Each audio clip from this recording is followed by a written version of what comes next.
안녕하세요. 저는 퍼실수학 전문학원 고등부 전임 강사 이수영입니다. 오늘은 지난 그제죠. 10월 13일 금요일날 시행된 선일여고 1학년 2학기 중간고사 간단한 총평과 그 다음에 이제 주요 문항 문제풀이를 하기 위해서 또 이렇게 촬영을 하게 되었습니다. 먼저 우리 시험친 선일여고 학생들 정말 고생 많으셨습니다.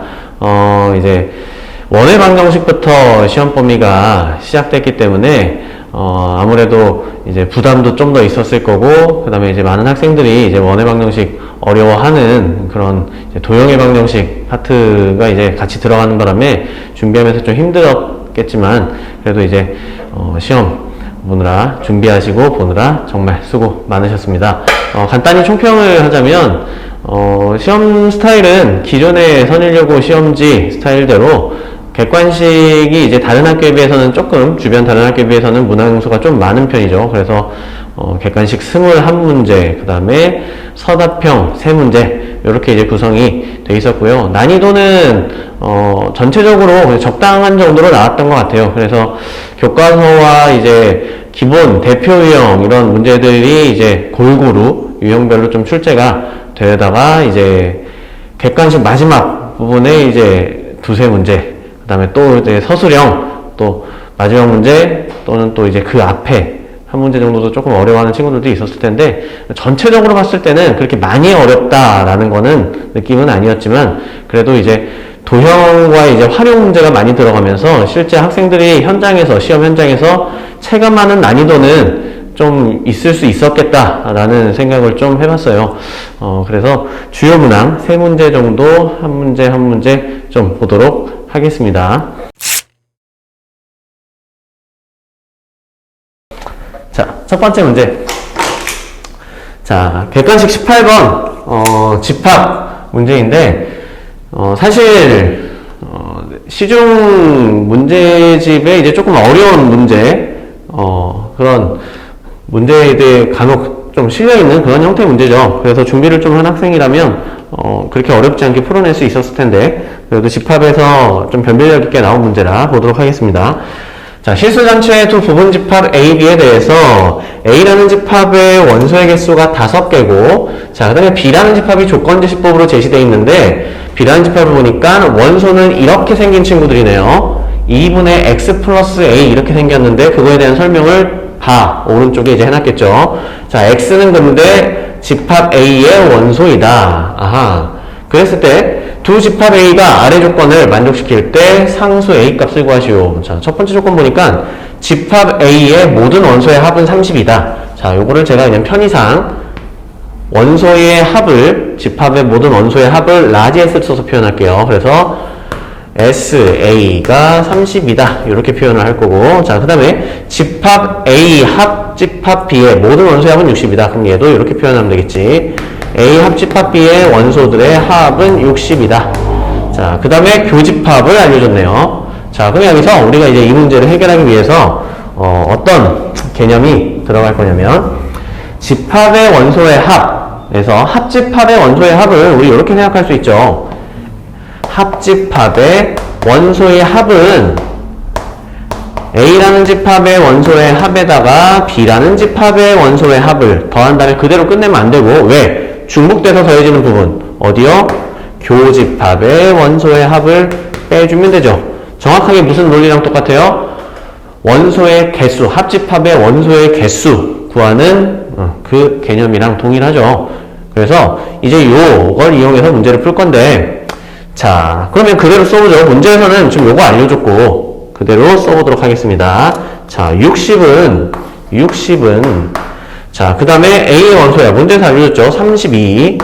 자, 그 다음에 자, 요 친구도 사실 문제에서 알려준 거나 마찬가지죠. 교집합을 알려줬으니까 교집합의 원소의 합은 2개 더해서 23이네요. 그래서 여기 마이너스 23이다. 그럼 이제 우리는 뭐만 해결하면 됩니까? 요 놈을 해결해야 되는데, B에 대한 설명은 다시 문제에서 주어져 있죠. 그래서 B라는 집합이 이런 집합인데, 자, 그럼 얘를 다시 어떻게 써볼 수 있어요? B라는 집합은 A의 원소에다가 어떤 상수 A 값을 더한 다음에 2로 나눈 그런 애들을 뭐 하는 거네? 자, 그럼 편의상 A를 좀 표현해 볼게요.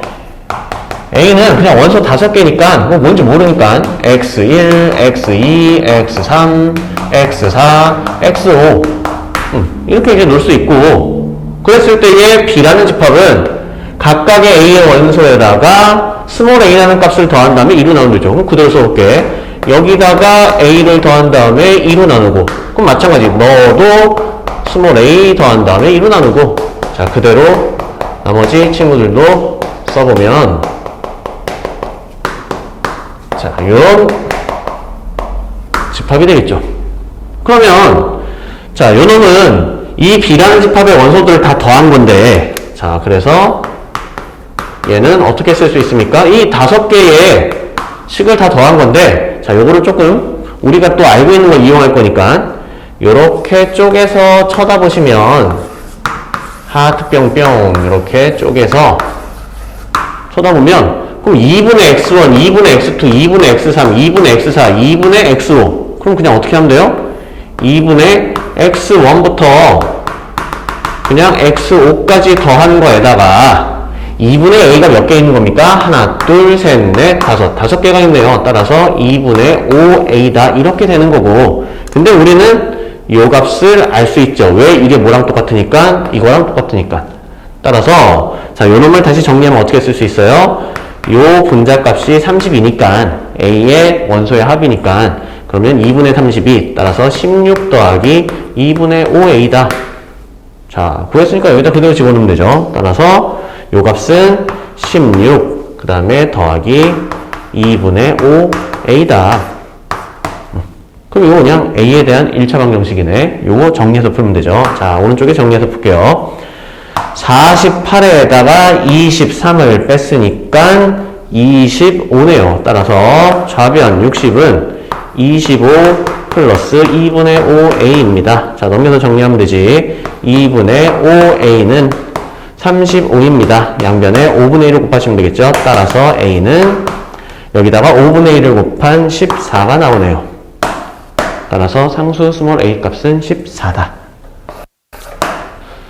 자, 그래서 집합 관련된 문제였는데, 집합의 원소의 합 관련된 문제, 좀 시험 준비 열심히 하신 친구들이라면, 이런 거 관련된 문제 많이 보셨을 겁니다. 그래서, 이런 거 관련된 문제였고, 자, 그 다음에, B라는 집합이 이렇게 조건제시법으로 표현되어 있을 때, B라는 집합을 나타내 볼 수 있는가?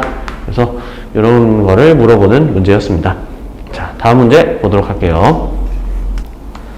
자, 다음 문제, 객관식 19번 문항인데요.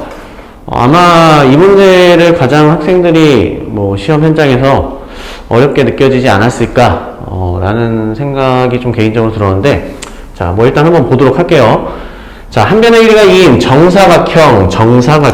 자, 이런 굉장히 중요한 정보죠. 일단 정사각형 ABCD에서 중심이 D고 반지름의 길이가 AD인 부채꼴 DAC에 호 AC 위의 임의의 점 P에서의 접선이 정사각형 ABCD의 두 변 AB, BC와 만나는 점을 각각 QR이라고 할 때 삼각형 QBR 넓이의 최대값은, 이거 그냥 눈으로만 읽으면 이거 뭔 소린지 상황이 잘 이해가 안 되죠. 당연히 이런 문제 어떻게 해야 됩니까? 그려봐야 되지. 그치? 도형 관련된 활용 문제니까 일단 이 글만 읽었을 때 이게 뭔 소리야 싶으니까 당연히 그려봐야 됩니다. 자, 한번 그럼 그려볼게요. 일단 정사각형, 한 변의 길이가 2인 정사각형을 자, 이렇게 그릴 건데, 뭐 ABCD는 뭐 임의대로 좀 세팅을 해볼게요. 어떻게 놔도 사실 큰 상관은 없습니다. ABCD. 자, 이렇게 놨고요. 자, 그 다음에 중심이 D고 반지름의 길이가 AD니까 중심이 여기고 반지름의 길이가 AD. 네, 여기 길이가 정사각형 2죠. 그러면은 부채꼴이 이렇게 형성된다는 얘기고, 이런 부채꼴. 자, 그랬을 때 호 AC니까 여기 호 얘기하는 거죠. 호 AC 위에 임의의 점 P에서의 접선. 임의의 점이니까 뭐 대충 이런 데다 찍어볼게요. 임의의 점 P에서의 접선이 좀 그림 못 그린 것 같은데 자, 그냥 해볼게요. 접선이 정사각형 ABCD의 두 변과 만나는 점, AB와 만나는 점을 Q라고 한다. 자, 여기를 Q라고 한다. 그 다음에 BC와 만나는 점을 R이라고 한다. BC와 만나는 점을 여기를 R이라고 한다. 자, 그랬을 때 삼각형 QBR 넓이의 최대값. QBR이니까 뭐 얘기하는 거예요? 자, 요 삼각형 얘기하는 거네. 요 삼각형의 넓이의 최대값을 물어본다. 자, 그러면 어쨌든 이 삼각형 QBR을 식으로 표현해야겠죠. 그래서 뭐 식으로 표현한 다음에 그 식에 대한 최대값을 구하는 그런 구조로 접근해야 될 텐데, 그럼 지금 뭐 아무것도 뭐 세팅되어 있는 게 없으니까 뭐 세팅을 좀 해보죠. 자, 일단 이 삼각형 직각삼각형이죠. 직각삼각형이니까 넓이를 표현하고 싶으니까 뭐 심플하게, 자, 여기를 뭐라고 놓을까? 그냥 스몰 p라고 놓을게요. 자, 그 다음에 여기 길이를 스몰 q라고 놓을게요. 그럼 이제 이 삼각형 QBR 넓이는 이제 어떻게 표현돼요? 그냥 2분의 1 곱하기 너 곱하기 너죠. 따라서 2분의 1 PQ 뭐 이런 식으로 내가 일단 표현을 해 놓은 거고, 넓이. 자, 그냥 넓이 이렇게 쓸게요. 그럼 다시 이 상태에서 뭐 할 수 있는 게 없으니까 우리가 또 정보가 필요한데, 자, P와 Q에 대한 또 다른 정보가 필요하겠죠. 그럼 다시 그림에서부터 끄집어낼 건데, 자, 이게 지금 한 변의 길이가 2인 정사각형이라고 했으니까, 자, 여기 길이가 그럼 자동으로 나오죠. 요 길이가 2니까 여기는 2-P다. 뭐 이렇게 나올 거고, 그럼 마찬가지 여기 길이는 2-Q다. 이렇게 나올 거예요. 그지? 자, 근데 이게 지금 여기가 접점이고, 마찬가지로 만약 이 원을 내가 연장해서 이렇게 그렸다면 여기가 또 접점이겠죠. 마찬가지로 또 어디가 접점이에요? 여기가 접점이죠. 그치? 그러니까 무슨 길이랑 똑같은 거야? 요 길이랑 똑같은 거고, 그죠? 자, 그 다음에 또 무슨 길이랑 똑같아요? 요 길이랑 똑같은 거야. 그림을 제가 좀 안 맞게, 비율이 안 맞게 그렸는데, 이 길이랑 똑같은 거죠. 자, 그래서, 자, 그럼 이제 식으로 길이를 표현해보면, 자, 이 길이랑 똑같으니까, 여기가 2-P다. 이렇게 쓸 수 있는 거고, 마찬가지 여기를 2-Q다. 이렇게 쓸 수 있는 거죠. 자, 그러면 이 파란 삼각형 QBR에서 뭐가 보여요? 피타고라스가 보여야지. 자, 그래도 그대로 식으로 한번 써볼게요.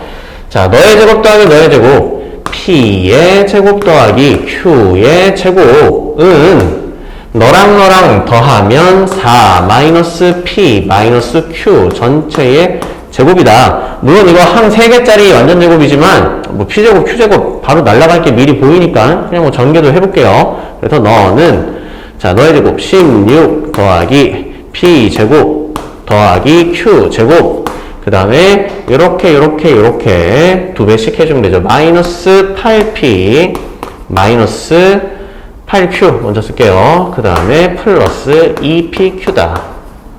뭐가요? 이놈이다. 그럼 바로 날리면 되죠. 짠.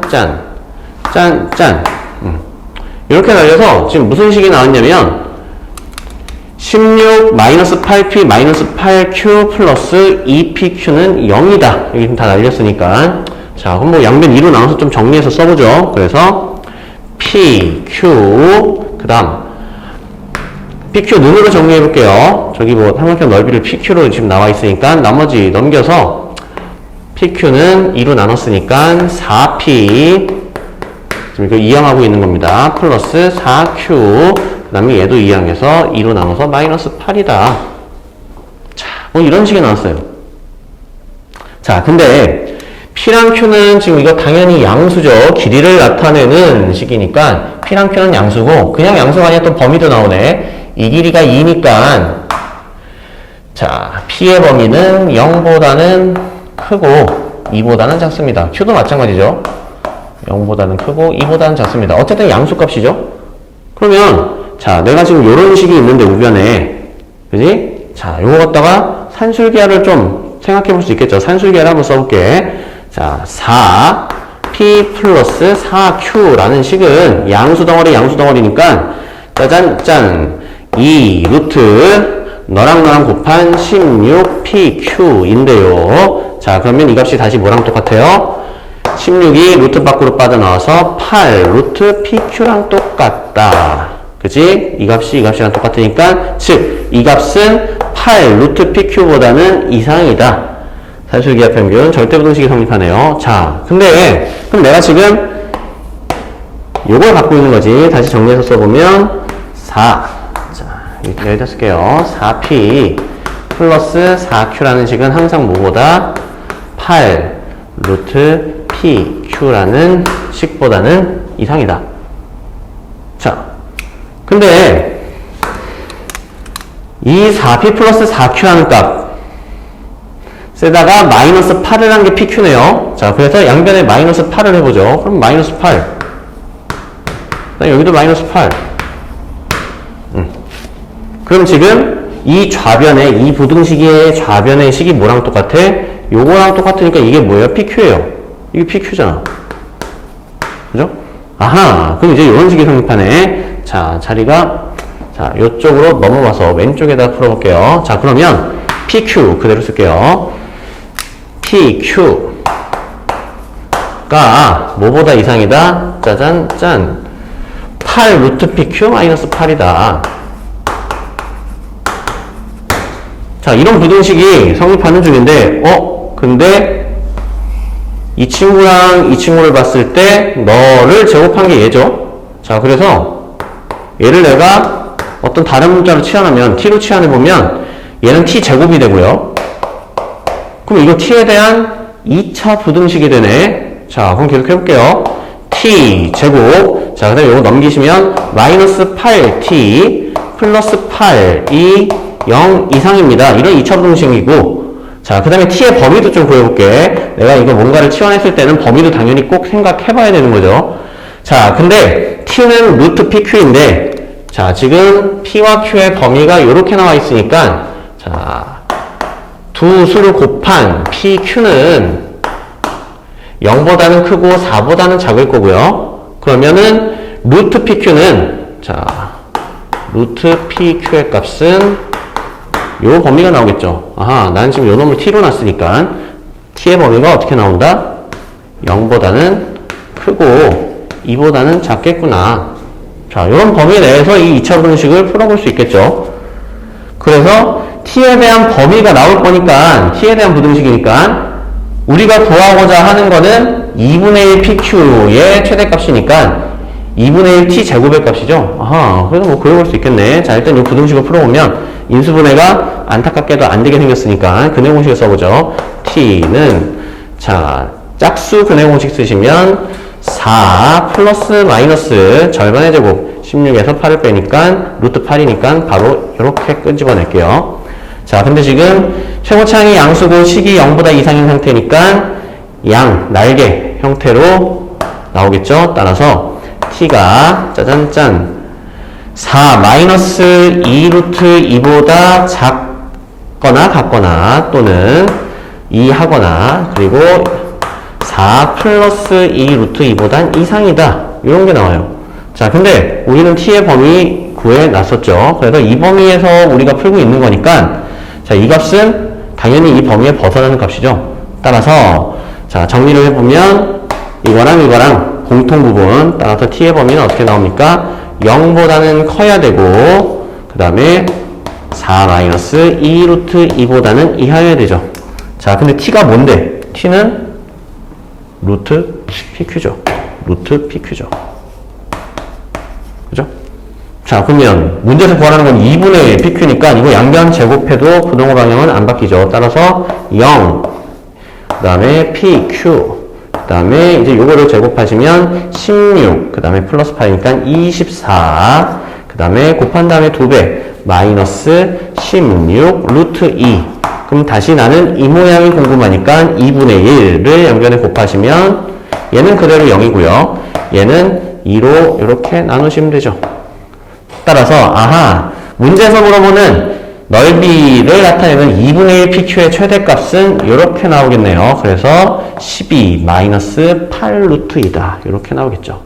최대값이 12 마이너스 8 루트 2다. 그래서 이렇게 답이 나올 겁니다. 자, 일단 쉬운 문제는 아니죠. 일단 문제에서 이렇게 도형의 상황을 주고선 설명을 해놨는데, 일단 그래서 그림을 그려서 그 다음에 이 넓이를 먼저 표현한 다음에 이 정보를 또 뽑아내서 그림으로부터 피타고라스 쓴 거죠. 그래서 이제 산술기하도 중간에 들어갔고, 그 다음에 이제 치환을 해서 2차 부등식으로 바꿔서 그 다음에 이 범위까지도 고려해서 답을 낸 문제인데, 자, 사실 제 수업 듣는 친구들은 우리 정규반 수업 교재에 여기서부터 이제 시작되는 문제가 있긴 있었죠. 제가 그래서 다른 방식으로도 풀어주고 그랬었는데 이 문제는 아예 상황 자체를 이렇게 도형의 활용 상황으로 줬기 때문에 그 문제를 풀어본 경험이 있었어도 여기까지 만드는 게 이제 세팅을 해오고 이렇게 만들어야 되니까 좀 쉽지 않았을 수는 있습니다. 그래서 이 시험지에서 학생들이 좀 가장 어려워할 만한 문제 중에 하나였지 않을까 그런 생각을 좀 해봅니다. 자, 다음 문제 보도록 할게요. 자, 마지막 문제. 자, 서술형 3번 시험지에서도 마지막 문제죠. 이 문항도 일단 원 관련된 내용, 그 다음에 이제 도형의 이동도 나와 있고, 그 다음에 이제 마찬가지 도형과의 이제 활용이다 보니까 많은 친구들이 좀 현장에서 좀 어려워하지 않았나 아마 그렇게 좀 생각이 되는데, 자, 풀어보도록 하겠습니다. 자, 원. 자, 어떤 원인가 봤더니 중심이 5,-1이고 반지름이 루트 10이다. 뭐 일단 써보죠. 중심이 5,-1이고 반지름은 루트 10인 이런 원이 있는데, 이 원은 어떤 직선에 대하여 대칭이동한 원이 있고요. 그걸 뭐 C'. 그 다음에 이번에는 다시 이 원C를 X축으로 이만큼, Y축 방향으로 A만큼 평행이동한 새로운 원 C''이 있대요. 그랬을 때 이 세 원이 서로 접한대요. 세 원이 서로 접할 때 그때의 3m제곱 플러스 12m의 값을 구하시오. 그리고 A는 양수다. 이런 거 되게 중요한 조건이죠. 이런 거 반드시 문제 풀 때 표시해놓고 써먹는 겁니다. 자, 그럼 어쨌든 세 원이 서로 접하는 상황이니까 뭐 일단 그냥 그림상 무슨 상황일까? 뭐 세 원이 하나가 이렇게 있는데 원이 하고요. 그 다음에 세 원이 그러니까 뭐 여기서 뭐 이렇게 생겼든 아니면 밑에서 이렇게 접하든 어쨌든 뭐 이렇게 세 원이 접하는 그런 상황이라는 얘기인데, 자, 그럼 조금 더 이제 구체적으로 그림을 좀 그려서 상황을 좀 파악해보죠. 자, 첫 번째 5,-1 그냥 찍어보죠. 5,-1이라는 중심을 가지는 어떤 원이 있는데 자, 얘를 자, 일단 대칭이동 시켰대요. 대칭이동인데 이 직선이 어떻게 되는지 전혀 모르니까 일단 냅둬보고, 그 다음에 이제 두 번째, 이번에는 이 원을 X축 방향으로 이만큼, 이건 확실하지 방향이 오른쪽으로 이만큼, 그 다음에 Y축 방향으로 A만큼인데 A가 양수라고 했으니까 올라갔네요. 그러니까 오른쪽으로도 가고 위로도 간 그런 원이 있는데 얘랑은 접한다며. 세 원이 접하니까. 그래서 뭐 오른쪽 위에서 뭐 이렇게 접하나 보지. 평행 이동시켰는데 딱 얘랑 접하니까 아하, 딱 이렇게 그릴 거고. 원을 너무 못 그렸는데 그냥 할게요. 그래서 이 원은 C''이죠. 자, 그러면 이 원의 중심도 나오죠. 평행이동 그대로 한 거니까 지금 X축으로 방향으로 이만큼, Y축 방향으로는 A만큼 평행이동 된 거니까, 자, 이 원의 중심의 좌표는 자, 7, 그 다음에 여기 A 그대로 더하면 되죠. 점의 이동이니까 A-1이다. 자, 근데 접한다고 했으니까 우리는 무슨 정보도 알 수 있습니까? 지금 이 원과 이 중심 사이의 거리가 두 원이 접하는 상황이니까 요만큼이 반지름, 요만큼이 반지름인데 이거 그냥 평행이동한 거니까 당연히 반지름은 똑같죠. 그리고 반지름이 루트 10이었으니까 아하, 그러면 요 전체 길이가 몇이다? 2루트 10이다. 이런 정보가 나오네요. 근데 내가 지금 이거 점과 점 사이의 거리인데 모르는 문자 이거 하나밖에 없으니까, 그리고 A가 양수인 것도 아니까 그대로 그냥 풀면 되지. 자, 점과 점 사이의 거리 너 빼기 너의 제곱 더하기 너 빼기 너의 제곱은 너의 제곱이다. 자, 그대로 해보면 2의 제곱 더하기 너에서 너를 빼면 그냥 A만 남죠. A의 제곱은 너의 제곱 40이네요. 자, 그럼 A제곱이 36이라는 얘기인데 A가 양수죠? 따라서 A 값이 바로 나오네. A 값이 6이네요. A 양수니까. 자, 그럼 이제 이 점의 좌표가 바로 나와. 이 점의 좌표가 그럼 몇이란 얘기예요? 7,5란 얘기야. 아하, 7,5라는 중심을 가지는 원이고 평행이동하는 원이. 자, 그 다음에 다시 원래 이 원을 어떤 직선에 대칭한 원이 얘네 둘이랑 또 동시에 접하니까 뭐 케이스는 두 가지가 나오겠죠. 첫 번째는 어떤 케이스? 여기서 이렇게 접하는 케이스, 이 방향에서 어떤 것도 가능해요? 이건 반대쪽에서 이렇게 접하는 것도 가능하죠. 어쨌든 케이스는 두 가지 나올 텐데, 만약 얘랑 접하는 직선, 그러니까 얘랑 접하는 직선이 아니라 여기서 접할 때 원이, 그러면 이 원을 어떤 직선에 대칭시킨 게 이 원이니까 뭐 그 직선은 이런 식으로 생겼을 거고, 이런 식으로. 그래서 딱 대칭시켜서. 아니면 요 원인 경우에는 얘를 또 어떤 직선에 대칭시켜서 얘가 된 거니까 그 직선은 이렇게 되겠죠. 근데 뭐가 됐든 간에 그 직선은 어디를 지나게 되어 있습니까? 이 7,5라는 이 C 더블 프라임의 중심을 지나게 되어 있죠. 그지?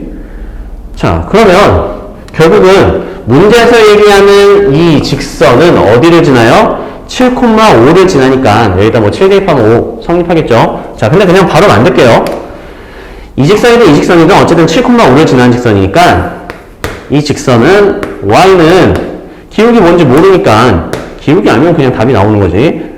따라서 x-7 플러스 5다 이렇게 놓을 수 있죠. 그냥 이 식이라는 얘기야 결국은. 따라서 자, 그러면 이 직선과 그 다음에 이 점 사이의 거리는 반지름. 결국은 또 점과 직선 사이의 거리 이용하는 거죠. 따라서 이 길이가 뭐랑 똑같다? 반지름 루트 10이랑 똑같다. 요걸 이용하면 되겠죠. 자, 따라서 요거 정리할게요. 일반용어로 mx 마이너스 y 마이너스 7m 플러스 5는 0이다. 이 직선과 자, 원래 원인 C의 중심 5, 마이너스 1 사이의 점과 직선 사이의 거리가 뭐랑 똑같다? 루트 10이랑 똑같다. 반지름. 따라서 자, 공식 써서 루트 m 제곱 플러스 1 분의 절대값. 자, 여기다가 5 집어넣고 마이너스 1 집어넣으시면 마이너스 2m 플러스 6 하고 절대값 닫고 이게 뭐랑 똑같다? 루트 10이랑 똑같다. 양변에 요거 곱해서 제곱하시면 되죠. 자, 그래서 정리하시면 자, 위에다가 정리를 할게요. 자, 요거 제곱 4m 제곱 마이너스 24m 플러스 36은 자, 요거 곱하기 요거 그냥 제곱하면 안에 있는 거랑 안에 있는 거 곱하면 되죠. 10m의 제곱 플러스 10이다. 자, 이거 정리하면 m에 대한 2차 방정식 나오겠지. 그래, n값 2개 나오게 되있죠. 왜? 2개 나오니까. 자, 따라서 정리하시면 6m 제곱 플러스 24m. 자, 근데 우리 문제에서는 그냥 n값을 구하라는 게 아니라 이렇게 생긴 식을 구하라네. 지금 모양이 정확히 2개인 거 보입니까? 아하, 그럼 그냥 정리를 이렇게 하죠. 지금 이렇게 넘겼고 이렇게 넘겼고 얘를 이렇게 넘길게. 그러면 26이다. 아하, 양변을 2로 나누시면 딱 저것 나오겠네. 예쁘게 나오겠네요. 3m 제곱 플러스 24m은 13이다. 아하, 그래서 답은 13이다. 이렇게 나오게 됩니다. 자, 일단 이 문제도 일단 그려서 상황을 좀 파악해 봐야 되죠. 그려서 상황을 파악하신 다음에 문제에서 준 이 상황을 그림으로 그렸더니 여기 길이가 반지름의 2배가 나오게 될 거고, 그래서 이 평행이동하는 원의 중심을 구하게 된 다음에 그러면 다시 이 대칭의 기준이 되는 직선이 이 점을 지난다 라는 게 또 보이는 거고, 그랬을 때 직선을 표현한 다음에 원의 중심과 직선 사이의 거리가 반지름이랑 똑같다. 접하니까 그걸 이용해서 m값을 구할 수 있는데, 이 문제에서는 이제 m값을 구하라는 게 아니라 이런 m에 대한 시계값을 구하라고 했으니까 풀다가 모양이 예쁘게 나와서 정리가 된 겁니다. 자, 여기까지 선행여고 기출 주요 세 문항 정도를 풀어봤는데, 이 시험지, 선행여고 시험지 특성상 좀 객관식 문제가 좀 있는 편이죠. 그래서 물론 시험 문제도 좀 있었지만 시간의 압박이 항상 좀 있는 편이에요. 학생들이 풀면서. 그래서 시간의 압박이 있는 편이라 좀 객관식 이제 후반부터는 문제들이 좀 어려운 문제도 나오고 하니까 서술형으로 중간에 이제 넘어가셔서 서술형도 최대한 푸시는 거고, 서술형 마지막 문제 하나 정도도 보통 좀 어렵게 나오니까, 그래서 시간 관리를 잘 하셔야 되고, 특히 중간에 막 멘탈 나가고 그러면은 뭐 모든 시험이 마찬가지지만 멘탈 흔들리지 않게 그 다음에 시간 관리 잘 할 수 있게 민첩하게 일단 푸셔야 되고, 그 다음에 특히 이번 시험지는 도형과의 활용 원의 방정식부터 시험 범위였던 만큼 도형과의 활용 문제가 많이 좀 출제된 것 같아요. 그래서 도형을 여러분들이 그려보시고 문제에서 제시하는 상황을 그려보면은 그냥 식으로만 항상 이게 풀려고 하지 마시고 도형을 그려봐서 문제의 상황을 그려봐서 상황을 먼저 이해를 하시면 그러면 좀 이제 글로만 봤을 때는 안 보이던 게 도형을 이제 내가 그려놓은 그림을 봤을 때는 좀 보이게 되는 경우가 많죠. 그래서 꼭 도형 문제는 그림을 좀 그려서 해결하는 그런 또 방식, 도구도 여러분들이 꼭 활용을 하시기 바랍니다. 자, 다음 기말고사 시험도 이번 시험의 난이도를 봤을 때 뭐 비슷하거나 뭐 조금 더 어렵게 나올 수도 있을 것 같아요. 그래서 아직 뭐 평균이나 등급컷이나 이런 거는 뭐 정확하게는 모르겠지만 조금 내가 올랐든 떨어졌든 간에 중요한 거는 원래 수학이란 과목 자체가 내가 열심히 준비했는데 항상 오른다. 그럼 참 좋겠지만 좀 안 그래요. 과목 특성상. 근데 그렇다고 해서 너무 상심하지 말고 내가 하루하루 쌓아가는 그 과정이 하루하루로 볼 땐 미약하지만 정말 조금씩 나를 지금 만들고 있다고 생각하시면 돼요. 특히 수학이.